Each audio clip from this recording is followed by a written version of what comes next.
meeting of the South River Board of Education for Monday, March 22nd, 2021.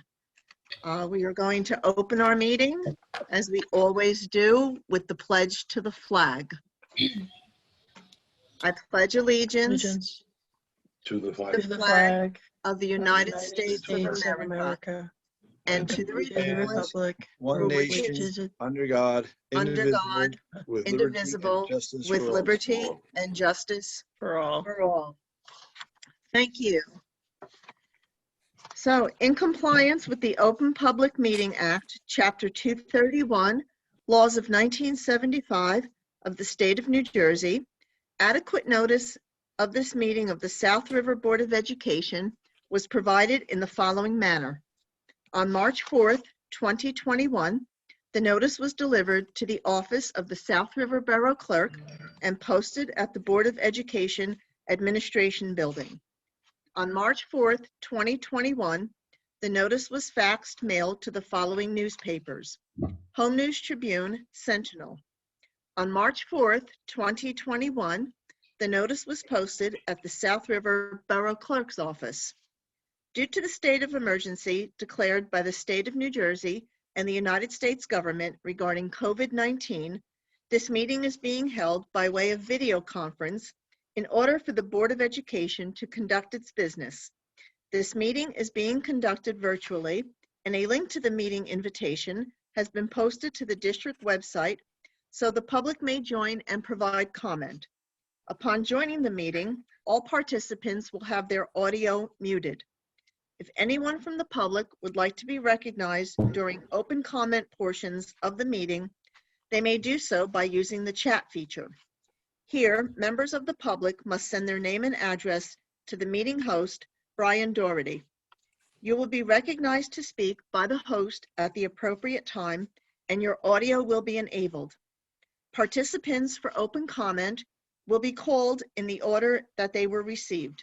This meeting is being recorded, and a link to the meeting will be made available on the district website upon completion. Just ask anybody if they're in the audience, if they are not speaking, if they could mute their mics until such time that they are. Thank you. Mr. Kokoska, would you please call the roll? Mr. Bazak? Here. Mr. Budson? Here. Mrs. Bush? Here. Mrs. Byrne? Here. Mrs. Lell? Here. Mr. Nielsen? Here. Mr. Rashatar? Here. Mrs. Sadowski? Here. Mrs. Urbanik? Here. Miss Almeida? Here. Thank you. All board members and our student rep are present. We have a quorum. The first item of business for this meeting is our board secretary, Mr. Kokoska. There are no changes to the minutes from Thursday's meeting. Okay, board members, you all have copies of those. What is your pleasure on this? Motion to move the minutes. Motion by Mr. Bazak, Second, Bush. second by Ms. Bush. Are there any questions, comments, or edits? All in favor? Aye. Aye. Thank you. The motion passes. Mr. Kokoska, do we have any use of facilities? Yes, we have one. There's no change to South River Parks and Recreation. Okay, board members, you received the backup.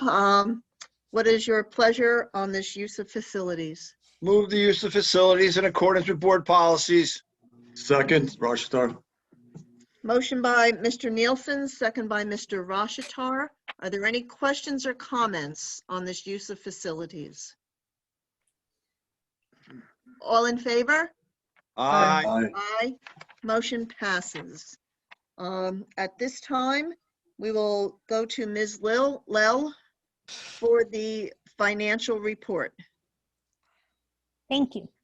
Be it resolved that the Board of Education hereby certifies that it is in receipt of the financial report, which indicates that no major account has been overexpended and that sufficient funds are available to meet the district's financial obligations for the remainder of the fiscal year. The Finance Committee recommends that the reports of the school board secretary and the treasurer of school monies for January 2021 be approved, and I so move.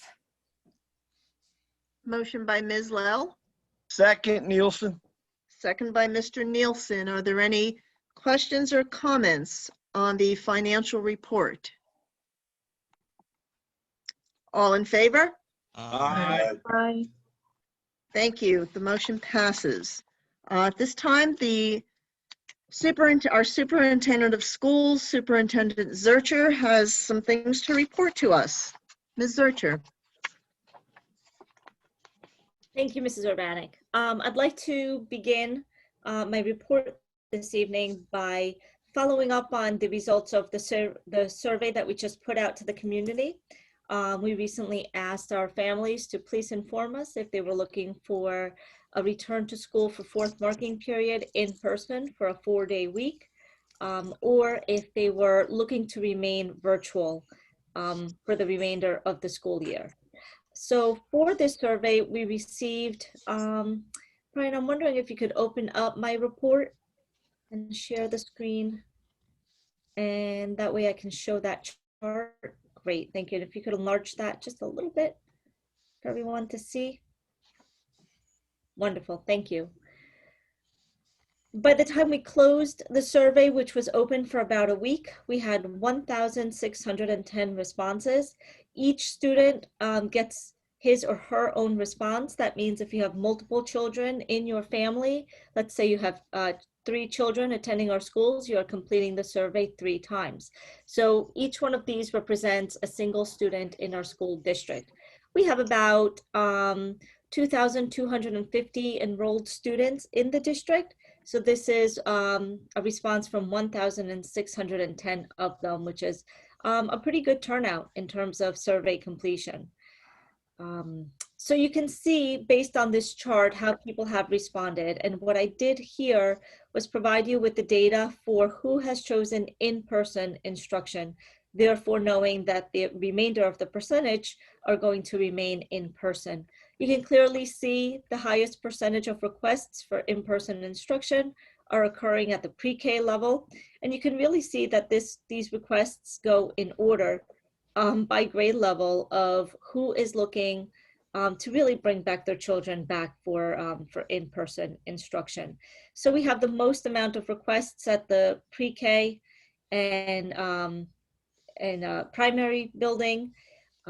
Second, the elementary, followed by the middle school, and then followed by the high school, which is all the way in the pink at the bottom, showing that about 55% or less students are looking to return in person at the high school.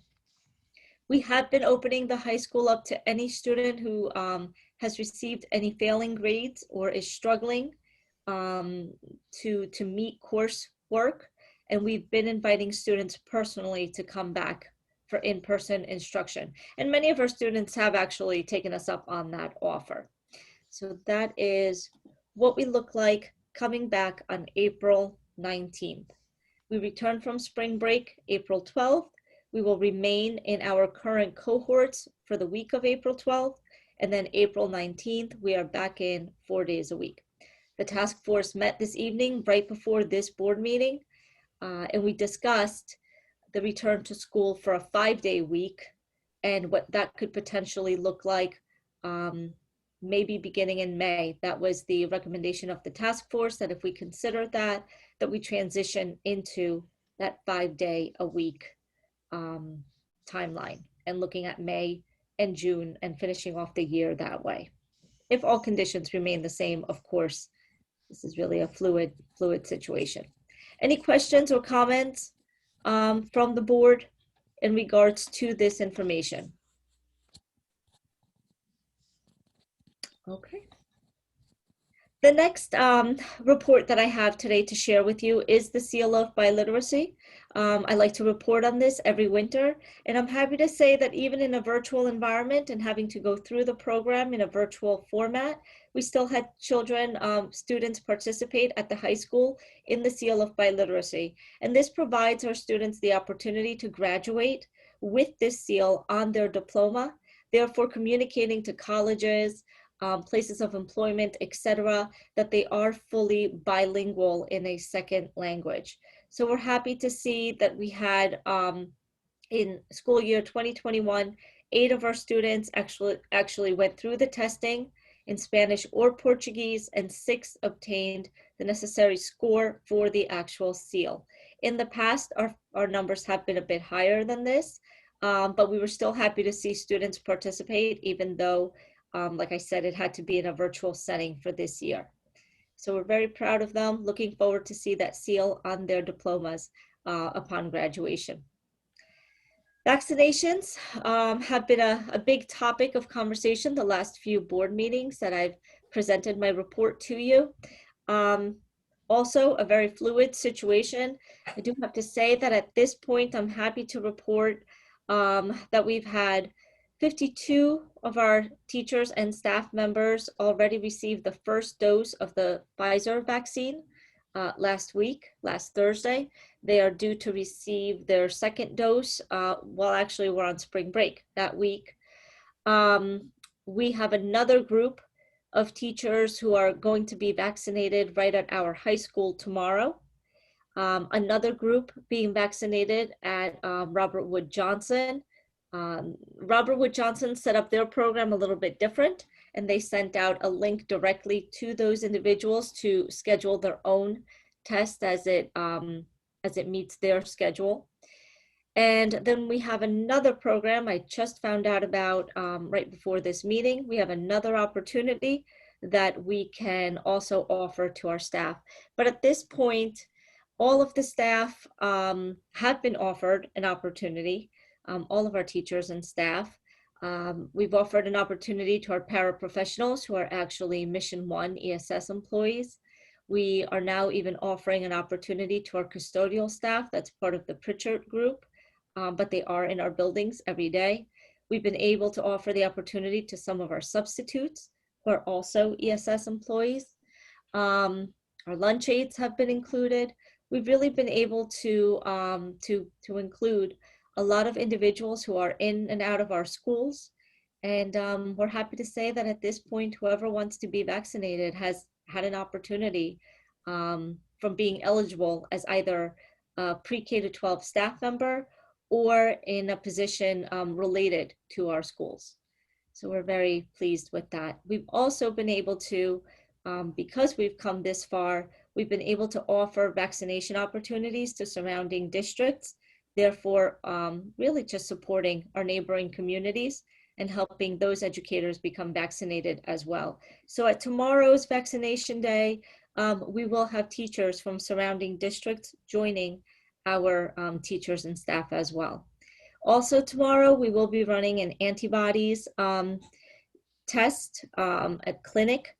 That's going to be conducted by our current lab who performs our COVID testing and has been doing so for the school year. And that test is really for individuals who want to know what types of antibodies they do contain against COVID if they cannot be vaccinated or don't wish to be vaccinated. It gives them just a little bit more information about where they stand, if they potentially have been exposed and don't know it, etc. We have about 40 people participating in that tomorrow as well. So we're happy to see people taking advantage of these opportunities, all in the name of just trying to be safe, trying to return to some level of normalcy. This month I had the pleasure of meeting with our PTA roundtable. That's all of our PTA presidents. And, we discussed some of the challenges in trying to fundraise in this type of environment, really how to spend funds that are fundraised without being able to do some of the traditional activities that usually our PTAs have invested in. But we have some creative PTA presidents and PTAs, and they have turned a lot of their fundraising efforts to a virtual setting and are looking for great ways to be able to support our teachers and our schools. So that was a great meeting. And we had Read Across America this month as well. At the beginning of the month, we celebrated reading. I got to read to the second grade virtually. We read the Sneetches, and we were able to have little bit of a conversation, trying to engage our students online as well as our students in person. Certainly a challenge, but we were able to have a great day, and there were many activities at both the primary and the elementary school to celebrate Read Across America. And finally, I know, I believe Mrs. Bush a little bit later on is going to give a bit of a summary on the Disproportionality Committee and the meeting that took place this month. And I know she's going to do that, I believe, during her instruction committee report. So a lot going on, and I thank you for your time, and thank you for letting me present these items. Also this month, under the superintendent's report, we have some confirmed HIB information for the board to review. And I am very happy to next announce Ms. Jonetta Smith, who is here with us to talk to us about SRF and some of the grants that she is able to award. Brian, can you see if Ms. Jonetta Turner Smith is here? I did see her earlier. Let me see if I can find her in the mix here. There she is. I see her. She is here. Jonetta, if you'd like to unmute yourself. Can you hear me now? Yes. Oh, we can hear you, yes. Hello, everyone. How are you? Hi, Jonetta. Hello, hello. Miss seeing everyone. I'm glad to see that everyone's happy and healthy. Well, I know you're healthy. I don't know how happy you are, but that everybody's here and accounted for. And thank you for having us. Even during these times, it's a little strange, but thank you for keeping the tradition alive of having us present the teachers their grants that they apply for and that we hope to continue to be able to fund. At this time, I'd like to, for those who are not familiar with what the South River Foundation for Educational Excellence does, is quite simply, we try and supplement the expenditures that the Board of Education cannot provide. So we provide the wants, where the Board of Education provides the needs. And we look to the teachers, who are the people that make the magic happen, to say, this is what we'd like to do if we had the money. And what we try and do is provide that money. In addition, we also provide scholarships for graduating seniors, which we'll be embarking upon probably starting next month, in time for senior awards, which I believe is the first week in June. So this is our 7th year. We're happy to say that we're still standing. Much like the PTA, we have the challenge of staying funded in order to present the grants and the scholarships. And we have some ideas which we'll be presenting at a later date to the superintendent and you, of course, the board before the school year ends. So without any further ado, I'd like to congratulate the following teachers on they are receiving their grants. Thank them for applying, taking their time to apply for them. And again, as long as we have the funds, we are very happy to award the grants. I'd like to congratulate Ruby Gail Mangione and Francine Baker, both from the primary school. I believe Ms. Baker is here tonight. If we could show her, we will show her and ask her to give a small overview of what her grant entailed. Can we do that, Brian?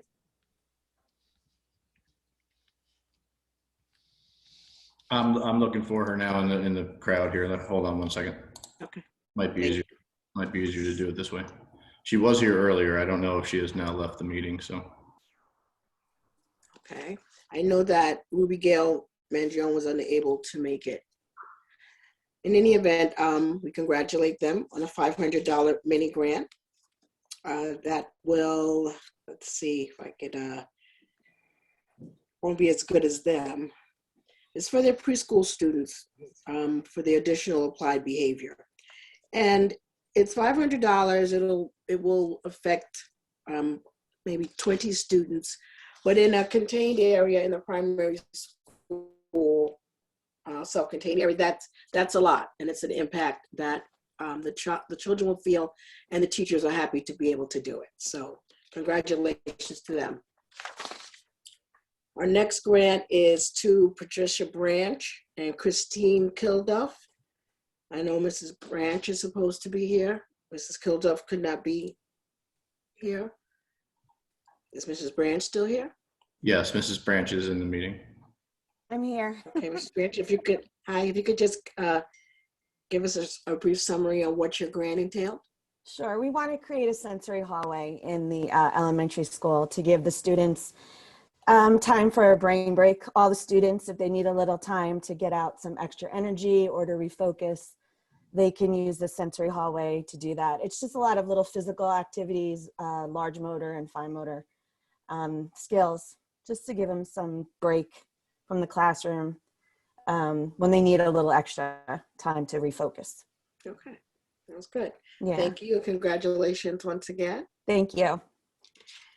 And finally, there were 3 grants issued this year. Our third grant is to Mrs. Elaine Matthews, who's our STEM specialist at the elementary school. I believe that she's in attendance tonight. I'm here. Hi, Am I Elaine. unmuted? Yes, you are unmuted. Now you're muted. Unmute one more time.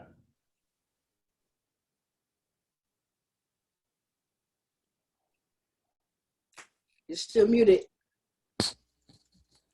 Mrs. Matthews, you're still muted. Okay. How about now? Am I Yep. good now? You're good. Okay. Good evening, everyone. And I wanted to say thank you for allowing me to have this grant. We'll be providing an assembly to the 3rd and 4th grade students. And I guess last year, we were awarded a grant for drones. So this is kind of in a collaboration with the drone program. My 3rd and 4th graders are both studying aeronautics, and we'll be doing a weather assembly virtually for them with the meteorologist. So I think they would be really excited to have this presentation. So thank you again. You are so welcome. No, I'm really excited about that. And whenever these activities occur, if we could receive an invitation to come in and see how it works, that would be wonderful. We would really great. we appreciate that. Okay, so thank you so much for having us again. Thank you so much to the Superintendent Zurcher and the Board of Education for your continued support, the administrators as well. For the last 7 years, you've done nothing but enabled us to do what it is that we would like to do for the school district, and we appreciate your help and support. And that's all.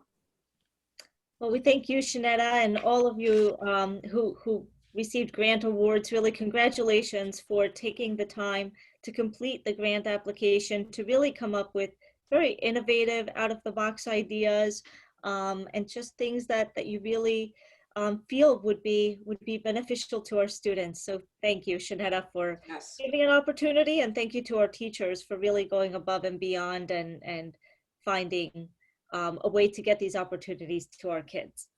You're so welcome. Bye, Shanetta. Bye-bye. Good to see everyone. Good night, Jonetta. Good night.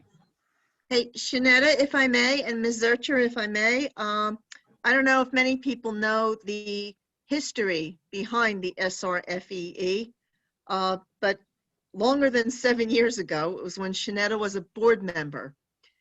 She heard from other school districts that they had a foundation, and she wanted to do something like that here in South River.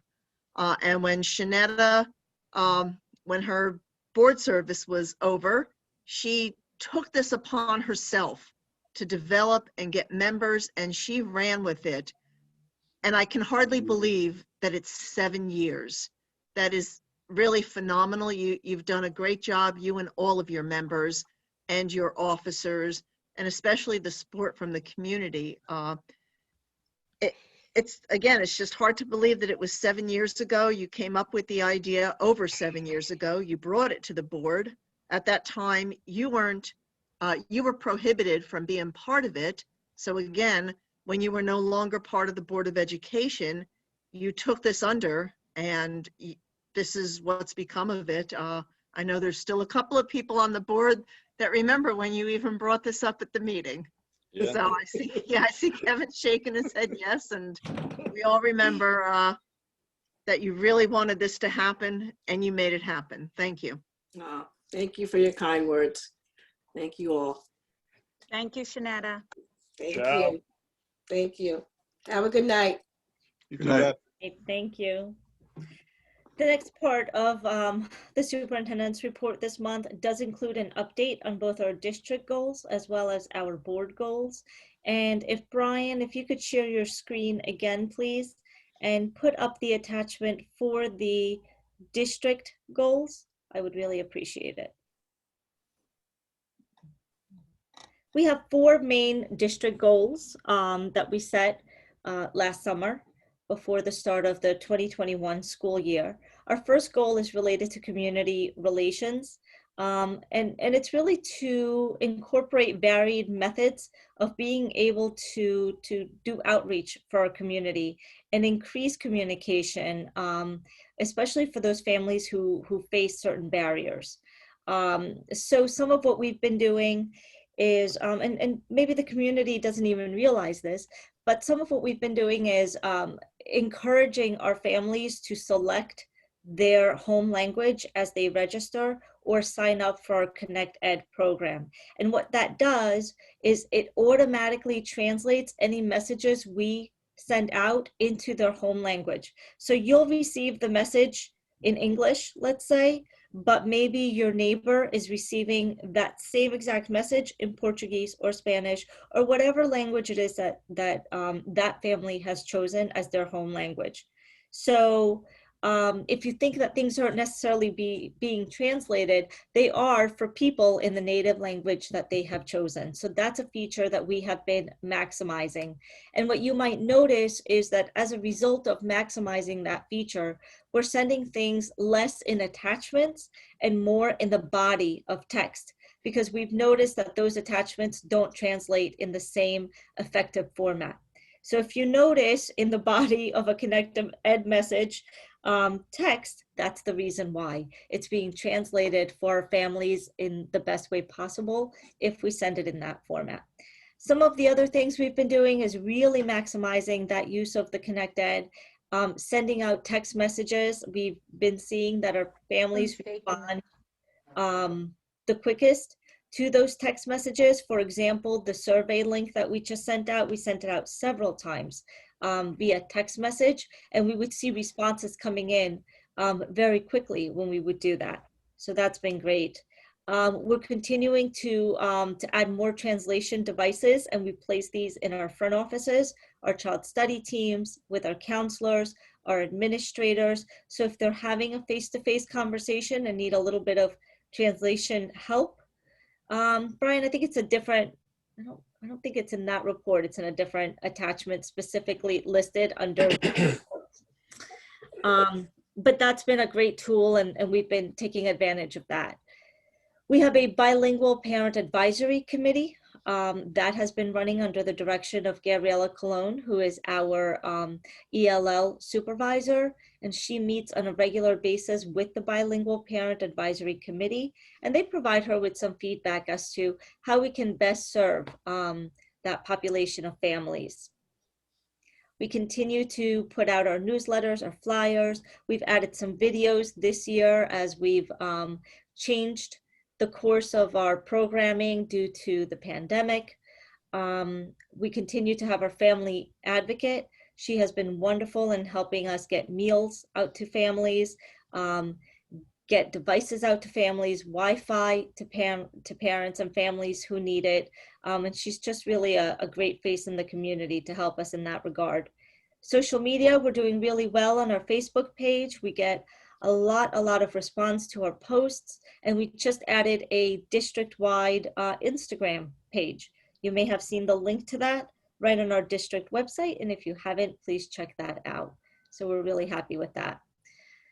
Our second goal is related to instruction and learning, and we were really looking to address the digital divide based on the circumstances that we were faced with. We did get our district to a one-to-one initiative. Thank you, Brian and Dan, for all of your support in that regard. They're here at our meeting today. We upgraded our internet service, I think 2 or 3 times, I want to say, we increased our bandwidth. And we've just really done a lot in terms of replacing some of the outdated devices. So not only did we add, but we've also been replacing our devices that are outdated and don't necessarily support some of the programs that our teachers want to run. For example, all of our teachers' Chromebooks were replaced with Lenovo's, giving our teachers a bit more access, a bit more speed, and just a better connection overall. Goal number 3 is about policy and governance, and we were looking to audit and review district policies, procedures, etc., and establish rules and regulations to guide acceptable behavior. And really, we were looking to see how we could audit our equitable practices in the district. And with that, we established a disproportionality committee, which Ms. Bush will be speaking to a little bit later on in this meeting. We have our reopening task force who has helped us make decisions along the way related to our reopening efforts. We've developed a COVID considerations policy, travel policy as it relates to the pandemic, our reopening plan, a virtual learning plan, the development of our Google/Chromebook troubleshooting guide as well to help our students and parents. And then our final goal was fiscal responsibility and really making sure that our fiscal allocations are aligned with the needs of our students and with what the data is showing. So of course, in this case, our fiscal responsibility really had to align with what the different needs based on the pandemic became. The one-to-one initiative for devices that I just mentioned, the additional staffing that we were required to put in place, reallocation of funds for PPE and other protective measures, etc.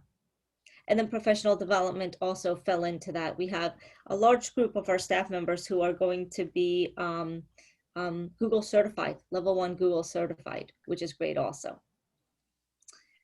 And that concludes the update on our district goals. Any questions or comments on any of that?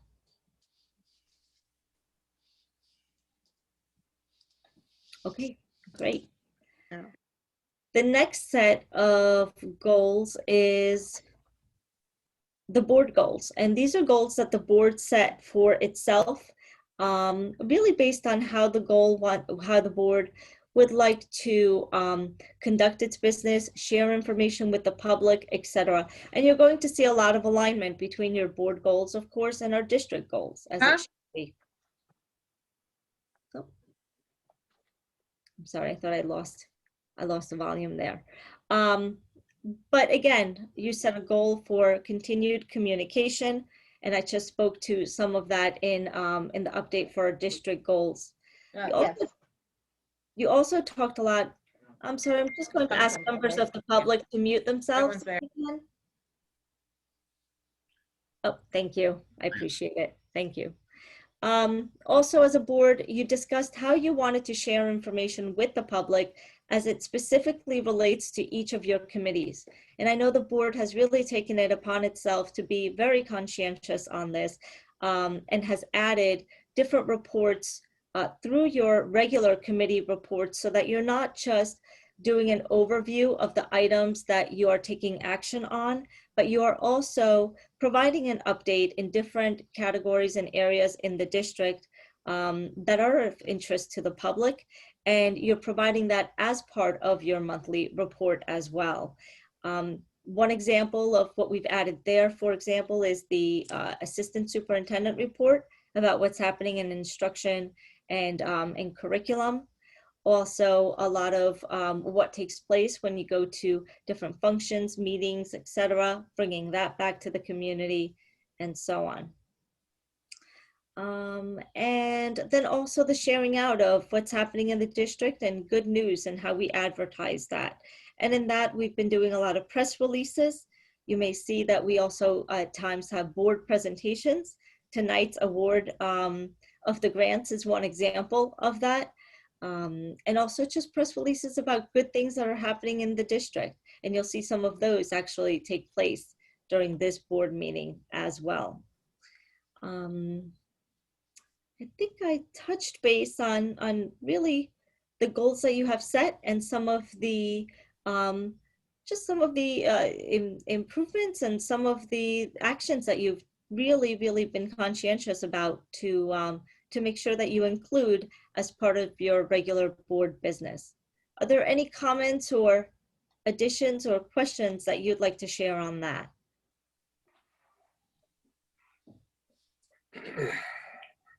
Yes, Sylvia, Sure. Yes, Mr. Rashatar. I think you just covered the first board goal. There were two others that we had set. Yes, so for example, the policies, handbooks, those revisions are very much aligned with our district goal. And you'll see some of the same activities. So the establishment of the disproportionality committee, the revisions to policies through things that come up as a result of that committee work. A lot of these will be aligned with what we had set in the district goals. Okay, thank you. If there's anything else I may have missed that wasn't covered there. There's a question in the chat. Okay.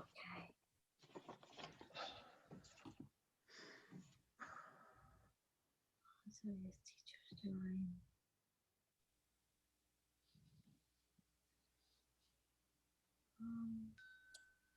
Looks as though the question was, are the reports available on the South River website? If Ms. Nielsen could maybe clarify her question, which exact reports is she referring to? Because we talked about several of them.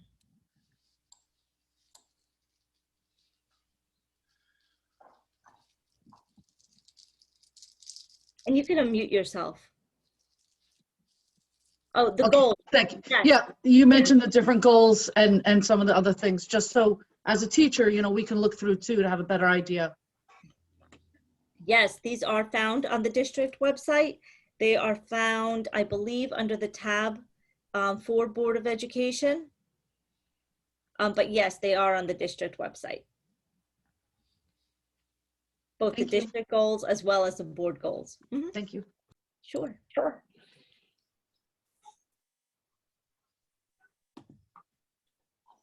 And if there are no further comments or questions for tonight, that concludes my superintendent's report. Thank you. Thank you, Superintendent Zurcher. I just do have a comment on the goal setting and the process involved in it. Several of our board members were very key in creating those goals, and I want to thank them. And it's something that is very helpful to the board and to the district. And Ms. Zurcher, you've guided us through this. I've been on this board for some years, and this is not the same board that I was elected to all those years ago. It is a much more proactive board and an engaged board, and you've really helped us with that. And also all of our board members. So it just keeps getting better and better between all of these goals that you set, and we keep meeting them. Everything that you point out in your superintendent's report, and especially this year with getting all of those vaccinations lined up. I would really think that somebody has to point to South River and say, this is the role model for all the schools pretty much across America. I just think it's a great job. I do, and I've been on the board long enough that I think I can render that not only opinion, but almost a statement of fact. Thank you. Thank you. Are there any other board members that would like to comment on the superintendent's report? Okay, seeing none, at this time, we are going to open up our meeting for the reception of visitors. Mrs. Urbanek, And- I'm sorry to stop. Yes. We need a motion to accept the report. Oh, yeah, that's right. I forgot. I thought that was under the consent. No, just a report. My apologies. So Okay. What is Nielsen, the move the board? superintendent's report is read. Second, Byrne. So we have a motion by Mr. Nielsen, and we have a second by Ms. Byrne. Any other comments? All in favor? Aye. Aye. Thank you. The motion passes, as does the superintendent's report. Okay, now we'll open it up to the reception of visitors. And the guidelines for addressing the board is that at this time, the public may address agenda items only. Please state your name and address in the chat section of the virtual meeting, and please keep your comments to a 10-minute limit.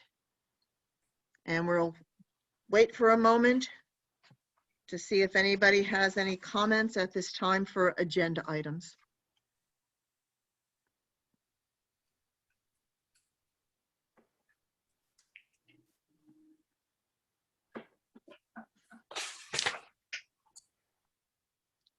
I don't see anyone in the chat room with an agenda item question, so we'll close this public portion of the meeting. There will be another portion at the end of the meeting for other items of discussion that pertain to the Board of Education. At this time, we are going to have the consent resolution. Mr. Kokoska, please. The South River Board of Education, by means of a consent resolution, adopt various resolutions of a routine and non-controversial nature at one time. Whereas the below listed resolutions are hereby adopted by said Board of Education in whole, as the same were individually acted upon under the Superintendent's Report 3.2, under Athletics 6.1, Finance 8.1 through 8.21, Instruction Item 9.1 through 9.3, Negotiations 10.1, Policy and Legislation 11.1, Human Resources 12.1 through 12.19, and Safety and Risk 13.1, 13.2. Thank you. Can we have a motion on the consent resolution and a second? Nielsen. We have a motion by Mr. Nielsen and a second by Ms. Bush. Any comments, questions, omissions, or abstentions, I meant, on any of the items under the consent resolution? Seeing none, Mr. Kokoska, would you please call the roll? Mr. Bazak? Yes. Mr. Budson?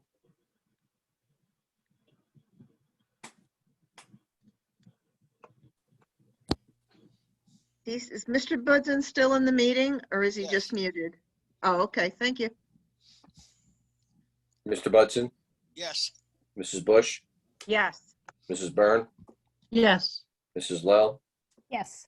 Mr. Nielsen? Yes. Mr. Rashitar? Yes. Ms. Sadowski? Yes. Mrs. Urbanek? Yes. Thank you. The motion passes. We're going to go to our committee reports now, starting with athletics. Mr. Budson.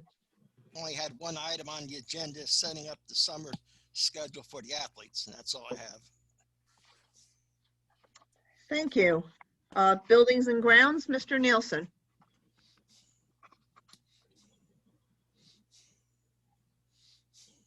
Nothing new to report tonight. As you can see that they're still continuing to help out with meal distribution and keeping the school clean. They're really doing a bang up job, Mr. Blaja and his crew. So nothing new. That's about it, Madam President.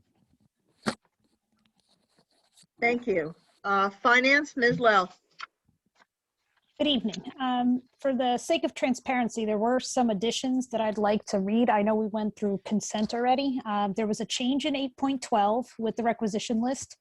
And then it began on 8.15, which was addition approved submit the preschool expansion aid grant for the 21-22 school year. 8.16, addition approved submit the preschool expansion aid grant and local budget contribution for the 21-22 school year. 8.17, addition approved contract French and Perello Associates Engineering Services for the tennis courts project. 8.18, addition approved contract French and Perello Associates Engineering Services for the track resurfacing project. 8.19, Addition, approve contract DI Group Architecture LLC for the Long Range Facility Plan Services. 820, addition, approve, submit the Carl D. Perkins Career and Technical Education Grant Amendment for the 2021 school year. And 821, which was addition, approve contract DI Group Architecture LLC, architectural services for the high school wall project. And that is all I have. Thank you. For instruction, Ms. Bush. Yes, there's nothing new since last week's meeting, though I do want to just address Dr. Trevisano's monthly report, which Superintendent Zurcher has already made reference to. I really like that he's included it because it gives the board just a general overview as to what's happening in that month. And as you can see, he does a lot behind the scenes that we don't know about. So I just want to let the general public know. So on March 12th, there was a PD session for the staff. So he had met with teacher leaders, and just to recap, during that PD, some teachers worked toward Google certifications. Some teachers met and discussed how social emotional learning can be infused into curriculum across the district. And other teachers were looking into the revision of curricula that's based on the Department of Ed change in standards. The goal of the district is to have about 80 staff members be Google certified at level 1. And I think they're making strides towards meeting that goal. At the high school, they started scheduling. Again, in this climate, in this format, electives are being selected differently. So your content areas, teachers did recommendations, students are doing selection process. The master schedule will be built after everything is reviewed. And this is looking like February to April is their time frame, just so that everybody's aware. And again, teachers will have an opportunity to take a look at placement again come May. As Mrs. Zurcher had made reference to last week, we discussed a summer credit recovery program. That is something we've been doing in the past. That's going to be open again to all different students and grade levels to recoup some lost credit, as well as meeting with grade 12 students to see if they wanted to come back into the building to do in-person instruction again to meet graduation requirements. And that is all I have for right now. Thank you.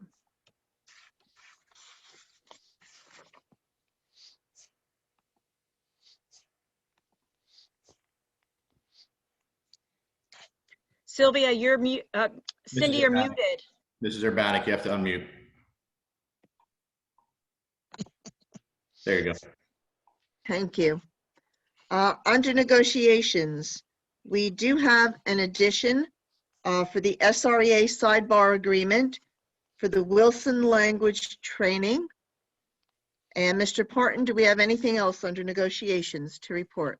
Nothing else new since Thursday evening. Thank you. Thank you. Our next committee is Policy and Legislation. Mr. Rashatar.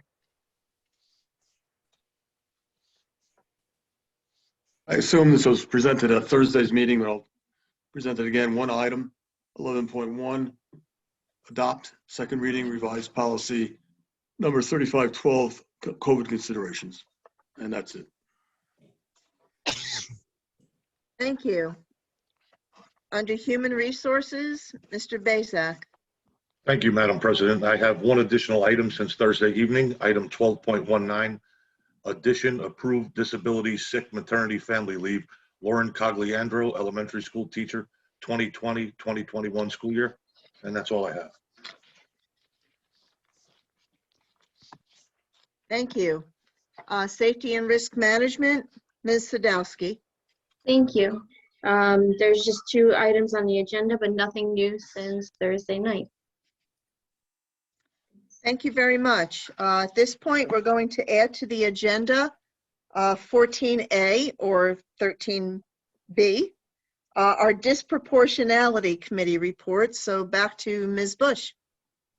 Yes, as I mentioned last Thursday, we did meet for the first time. And it was really just a session where all the staff, all the committee members got to introduce themselves so we can get to know everybody. The committee is made up of myself, Mr. Rashatar, and Mr. Butson. There are a couple of students as well on the committee, several teachers and administrators at various grade levels, and a couple parents as well. So really what we focused on is really the goal or the vision of this committee, trying to determine where we would like to, what we would like to focus on. So we talked about what is fair versus what is equitable. We talked about the New Jersey performance reports that Mrs. Zurcher provided for us. And then we decided overall that the committee wanted to focus on chronic absenteeism as it's the issue that's in the forefront of the committee, I guess we could say. Mrs. Zurcher, do you have anything else that you wanted to add? I think that pretty much sums it up. That does sum it up. I think we spent a good amount of time talking about the concept of equity. And I don't know, Ms. Bush, I think you probably share this sentiment, but I was so impressed, especially with our students, how open they were, how honest they were, and just really how eager to represent their peers they were. So I was very proud to see that. And Sylvia, on that same note, just so that the public knows, and I do see that there are some teachers on this call as well, the staff that are on that committee were also just as vocal, trying to make sure that their staff members' opinions and values were also heard as well. So you have good leaders amongst you there. And that is all I have. Thank you so much. Our next committee is our School Community Relations. Ms. Byrne. Thank you. Good evening, everybody. We have, actually, there's a 6th press release that I'll add at the end. So we have the high school, the New Jersey Councillor Associations, Middlesex County Councilor of the Year. That is Mrs. Jeannie Veras for being recognized as the New Jersey School Counselor Association Middlesex County Counselor of the Year. As a school counselor, Jeannie thrives to go above and beyond her students and her colleagues, and she's truly passionate about her role. So we congratulate her. So I'm going back and forth between 2 computers. March is National Athletic Training Month. During the month of March, we celebrate National Athletic Training Month. Mrs. Jana Zuzowitz, I'm sorry, along with her student athletic trainers, decorate the freshman showcase with information pertaining to the field of athletic training and send out weekly emails with helpful hints on how to stay safe during practices and games. Athletic trainers are essential to healthcare. Our middle school is doing a fun food drive. South River Middle School students, faculty, staff conducted a food drive for the spring. The food collected will be donated to the South River Food Bank. The collection of food will take place from March 15th through the 26th. So you still have some time. If you want to donate, please bring non-perishable food items to the South River Middle School. Drop-off boxes are located at the school entrance. And then there's a flyer that had went home with the list of what they're looking for. The last one is the middle school February Students of the Month. For English Language Arts, for grade 6 was Yaneli Gonzalez. Grade 7, Vanessa Lopez. Grade 8, Maribel Sousa. For math, Kai Mori Koto. Grade 6, grade 7 is Margarita Ikonomova and Giovanni Gonzalez. Grade 8 is Sylvia Morera. In science, in grade 6, we have Kenneth Blue and Anna Antonini. Grade 7 is Samantha Duchette. Grade 8 is Leah Rosovic. Social studies, grade 6 is Cristiano Moncado. Grade 7 is Christian Gerba. Grade 8 is Leslie Valeda. English as a second language, grade 7 is Avril Diaz Holgan. In PE for grade 6, we have Beatrice Zargo. Grade 7, Jesse Gonzalez. Grade 8, Michael Bove. And for the cycle, grade 6, Tyler Demetria Capolos. Grade 7, Luis Felipe Ventura da Silva. And grade 8, Alec Aiello. And then the other item that I have was Dr. Trevisano is part of the Wall of Fame committee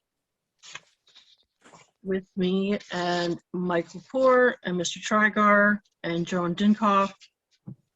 His report from the Office of Curriculum and Instruction, the Wall of Fame committee meeting, March 22nd, 2021. On March 9th, 2021, the Wall of Fame committee met to discuss a revised committee structure and to review nominations that had been submitted. It should be noted that last year, no recommendations to the Wall of Fame were made as a result of the closures necessitated by the recent COVID pandemic. During this meeting, it was decided that the individuals who were put forth last year would be considered for induction under the 2019-2020 school year, and anyone not recommended may be reconsidered for the 2020-2021 school year. The committee reviewed the documents submitted and will be submitting our recommendations to the board in the coming weeks.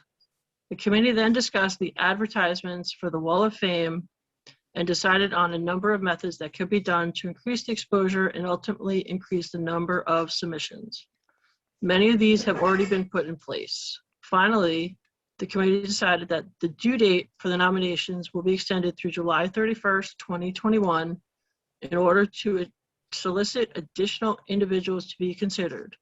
The next committee meeting will be scheduled in late August, early September to view those nominations received. Signed, Dr. Joseph Trevisano, Assistant Superintendent. And that's all.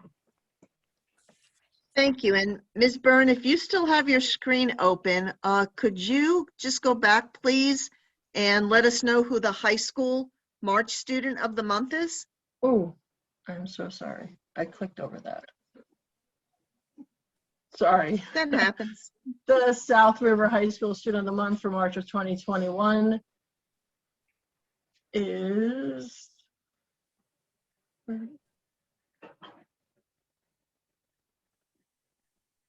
Emily D'Souza has been selected as our Student of the Month due to her exemplary academic performance and commitment to the community service. And we'd like to thank Emily for her impressive and outstanding commitment to your community. Sorry for the delay. Oh, that's quite all right. Just glad that we caught it and we were able to announce her. So at this time, we are going to ask Mr. Nielsen if he has anything from the Board Borough Council Liaison Committee. Madam President, I do. I actually spoke briefly with Mr. Ciula today. He had asked questions. I guess tonight at their borough meeting, they're going to discuss the fireworks. And I told them that we're going to start construction on the track at the end of school year, and it's going to take probably most of the summer. So it looks like fireworks won't be able to be held up here this year. So that was our brief conversation in regards to that, so he could bring it back to the Borough Council. I told him, yeah, really, according to Ken the other night, it doesn't look like we will be able to hold fireworks up at Denny Stadium this year. And that's all I have, Madam President. Thank you. Mr. Nielsen, do you know if they were planning that for July 4th or that end of summer, or they didn't have really many details to share just now? Yeah, he didn't have many details. I was actually in the middle of pulling my school pump apart when it all came about. So it was a very brief conversation. So yeah, hopefully we can talk again more tomorrow. And maybe if, they try the end of the summer more towards September, maybe we can see a fireworks display then. I would have them reach out to the board office Got it. and speak to one of us there, and we'll see what we can do with the timing. Very good, Sylvia. I'll pass that on. Sure. Thank you. Our PTA liaison, Ms. Sadowski. Thank you. Just to echo what Ms. Searcher said previously, that herself, myself, and all the PTA presidents did meet. We discussed their fundraising efforts for the year and how they're creative they're being with what they're going to be using this for, including end of the year activities. And just to summarize what's going on at the primary school, they're still hosting a Read Across the Primary School reading incentive program where the kids read books and they keep track of how many books, and there's prizes given at the end of the month. They also have a Gertrude Hawk fundraiser going on right now, and ordering information can be found on the ERAM or in the primary PTA newsletter. And the next meetings for the elementary school is April 1st, and for the primary school and the high school, they're both on April 14th. Thank you. Thank you. South River Public Library liaison, Mr. Budzen. The library still has Wednesday and Friday story time. You could also go to the library and pick up crafts for kids and adults. And they're open and they're doing it somewhat. The crowd is getting bigger. That's all I have. Thank you. Our South River Foundation for Educational Excellence liaison, Mr. Rashitar, do you have anything? No, I just want, really nothing to add to Jonetta's presentation and the good conversation that followed, where people were discussing the history of the foundation and the good work it's been doing for 7 years now. So I have nothing to add. Thank you. Our student board representative, Ms. Almeida. I just have to say, as we approach the last 3 months of school, I know that at least in the high school, we're definitely organizing more events for students. We just sent out a virtual pep rally for our season 3 sports. We're hoping to have an outdoor spring pep rally for our spring sports in the coming month. We're also having a Battle of the Classes show outside, scheduled for all the classes to participate. And I also know that the juniors and their advisor, Ms. Coswano, are working very, very hard to put together our prom, which is scheduled for, I think, May 7th this year. So I think that it's just a lot of things for the students to look forward to in the coming months. And that's all I have. Thank you. I hope all those things do come to happen for everyone. It's be nice to see some events. And does our attorney have a report for us? I do. Ms. Zurcher and I discussed in the last couple of weeks, just giving the board a brief update on the change in cannabis law in New Jersey, because it is certainly a quantum shift in the way things work around here, but not as big a shift right around here, meaning on school property, where we all virtually are right now. So as of February 22nd, cannabis is legal in New Jersey, except not everywhere. Cannabis remains illegal on school property. Your code of conduct remains enforceable. One of the many interesting effects of the new law, and if you have seen the news in the last 10 days, they're already looking to revise the new law because there are some things that may have seemed good conceptually that law enforcement and others are struggling with. One of the strangest dynamics under the new law is that a school principal or assistant principal has greater reach and greater authority than a local police officer to enforce and address cannabis violations. I do not think that was necessarily the intent when this law was debated for the last 7 years.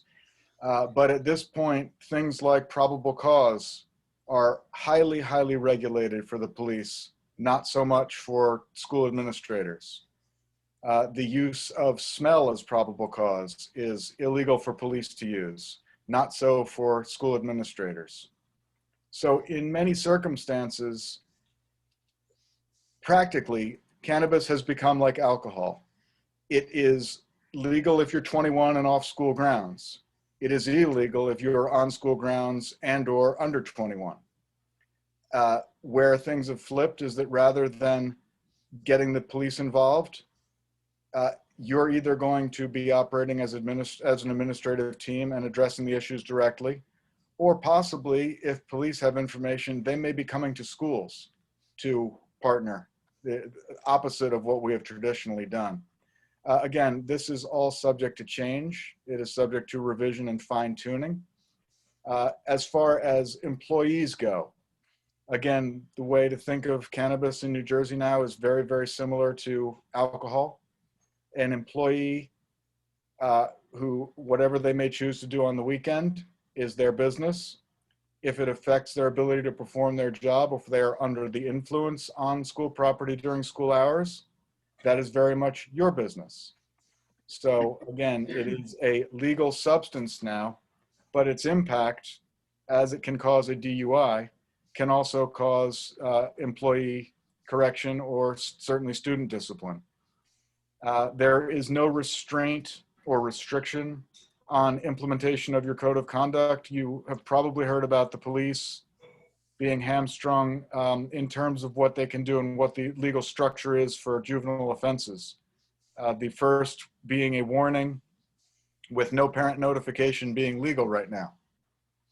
A lot of different police departments are having struggles with that, understandably, and they're trying to enforce the law as it is changed in a way that is fair to everybody, but still gives them some level of authority. That is not not an issue for administrators in schools. You can partner with parents and guardians as you always have, but it will definitely be a different time as we roll this out, especially once kids are back in school full time. And we will keep you updated. Certainly I'll be working with Sylvia and the team to update your school handbooks, because those are going to be really pivotal in the 2021-2022 school year, as the law enforcement arm of this project is significantly less involved moving forward. If anyone has any questions, you can ask me now. You can email myself through the board president or the superintendent, and I will be updating you as it goes. Thank you very much, Mr. Parton. Board members, any questions at this time? No, thanks for that, Chris. Yeah, thanks for the information, Chris. Absolutely. Okay, is there any old or new business to come before the board? I have one thing, it's in the chat. Lara Getz sent in a chat that says the middle school food drive was extended through April 1st, which is next Thursday. Thank you, Ms. Getz. Everybody has an extra week to donate. Great, thank you. Thanks for spotting that. Okay, at this time, we will ask Ms. Lell to pay the bills, or at least make the motion to pay the bills. Thank you. The Finance Committee recommends that all bills presented, having been certified by the School Business Administrator Board Secretary, be paid as listed, and I so move. Second. We have a motion by Ms. Lell and we have a second by Mr. Bazak. Any questions or comments? All in favor? Aye. Aye. Thank you. The motion passes. At this time, we are going to open the meeting up once again for the reception of visitors, and the public may address any concern or comment that they have for the board. Please state your name and address in the chat section of the virtual meeting, and please keep your comments to a 10-minute time limit. And yes, Julie Maltese, you may ask a question. Brian, do you need to unmute her? No, Julie can unmute yourself if she's still here. Okay. Hi, Ms. Zurcher. Hello to the members of the board. I have a question, Ms. Zurcher. I know the plan is to go to 5 days in May, possibly. Will those be 5 full days? And will there still be deep cleaning? So right now we Don't know. We just had our task force meeting this evening. One of the ideas we discussed was moving to 5 days, and the timeline we were looking at was for May. Right now, we are currently in 4 full days, coming back April 19th. We didn't have a discussion about making that 5th day a half day. So that didn't come up in our conversation today. That doesn't mean it won't necessarily come up in the future. But we didn't make that determination this evening. It was really just a conversation about what our next phase in or transition, and that being the next potential transition. So I'm sorry I don't have a better answer, a more specific answer for you on that. In terms of cleaning, we have been able to continue the cleaning because of the additional staff that we've hired for each of our buildings, as well as the equipment. So what's really been happening on Wednesdays that's different than any other day is the cleaning of student areas that if they transition from one student body to the next. So when we transitioned from maroon to gray, cleaning specific student areas because of a new set of students, we're going to be using those areas. But even that started to happen less and less as we brought furniture back, and we were having one set of students use one set of furniture and then another set of students use the other. Other than that, we have very thorough cleaning every night. We use the sprayers with the disinfectant spray on a daily basis. So that's all continuing and will continue. And we even budgeted for that additional staff and the additional products and resources for the upcoming 21-22 school year budget. Thank you. I know I've advocated for this before, and I know many of the other teachers have as well. The need for the office hours. You know, if we did go back 5 days and it was 5 full days, just the concern of losing those office hours, especially I know because I teach middle school math, and I know I've told you before that I have students every single time we have office hours. I have students in there, and with the special ed population, a lot of them have that opportunity, and we even have that reassessment policy in place, but a lot of the special ed kids can make corrections or retake a test. And so we do use those office hours to give that extra help or give them that opportunity to do that. So, and just thinking about all the virtual kids, if I think the middle school mostly had about 60%, a little over 60% coming in person, but we still have then about 40% for each grade remaining virtual. I think that that's just a really good opportunity to kind of give those virtual kids the attention they need. And in talking to some of the parents at conferences last week, I know they were really happy with it as well.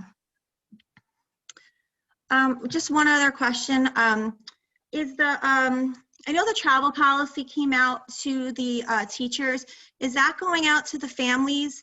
And is the district considering doing a week of virtual after spring break? I know like my district where I live, they just announced that they're doing that. I didn't know if the district was considering that. We are not considering that at this time. A lot of districts are considering that because they are going to be faced with primarily a staffing issue. And because of the number of quarantines based on staff traveling. So we have been collecting that information at this time. The information we have does not warrant that week after spring break being closed down. So we're not looking at that for right now. We are looking to keep our hybrid cohorts for the week after spring break. We are looking at a testing program. The week we return from spring break, 3 days in. So we're looking to keep all of those measures still in place. And I think you had another question attached to that. Oh, yeah. Is the travel policy going, the one that came out to the Right. teachers, is that going out to the families? Families, sure. So that travel policy did go out to parents already. However, we do know that we need to send some very explicit and specific language for our parents. We are waiting on that. We do keep hearing some buzz about potential changes to the travel quarantine. So we are likely going to wait until the end of this month, probably the first week in April, to send out the information to parents, so that if we're doing so and there is a change, we're sending the latest and greatest information. So the answer to that is yes, but not yet. Okay, good. Thank you so much. Sure. Thank you. I don't see anybody else in the chat room with any questions. I think So at this- Diane Nielsen, Ms. Urbanik, I think Diane Nielsen wanted to speak. I think she's in the chat I think that was from earlier, but I'm not sure. earlier. Yes, Oh, that okay. was from earlier. Okay. That was No. when you asked about the reports. For her to identify which reports. No, sorry, I put another one in, but accidentally I put it to just Ms. Zurcher, not to everybody, sorry. Oh, okay. So it's okay if I go now? Yes. Okay. Go All now. right. I'm on. Okay. I did want to let you guys know that I had the opportunity to speak with Ms. Zurcher, with some other teachers, to in reference to how we felt about going back and some of the needs for the students. I strongly want to kind of piggyback off of what Julie Maltese said. The teachers see what's happening in the classroom with these students going full days. And it is very hard to be able to concentrate both on the students in school and virtual. And I think that the need for the students, whether it's academic and for their own social emotional learning, to be on the computer for that long is really hard for them. We have discussed possible half days where students can grab a lunch like they do on the other half days, and then we're available for when they get home, after they get a chance to settle and check in with us. I think it really benefits the students. Again, like I said, it's going to be for academic wise and their social emotional learning, because this is an extremely tough year. And we talk a lot about SEL, but I think there's some more stuff we can put into place to kind of reach out to these students. Possibly maybe even a parent survey could go out to see how they feel about those part-time and virtual days, because it is very essential for the students. You can ask teachers, you know, from K to 12 what they feel about that, and we just reach them so much better. So I hope that, you know, Ms. Sylvie, Ms. Zurcher, and the board can continue to think about those opportunities, those part-time and virtual days for us. Because yes, we want to get them in school, but we also need for them to be healthy and learning at their optimum level. Thank you. I know no real question there, but please continue to consider those half days and virtual days for the students. Thank you. I'm sure our superintendent is taking all of those matters into concern. Ms. Zurcher, anything to add? No, not at this time. Thank you. Like Ms. Nielsen said, we had a lengthy discussion. Yes. All right. Thank you very much. Any other comments or questions in the chat room? No, I don't see any further questions at the time. Thank you, Brian. Not seeing any, we will close this portion of the public at this board meeting. There is no executive session, so could we, if there's no other business to come before the board, could we have a motion to adjourn? Nielsen. Well. Motion by Mr. Nielsen, second by Ms. Lell. All in favor? Aye. Aye. So concludes this meeting. Thank you very much. Good night.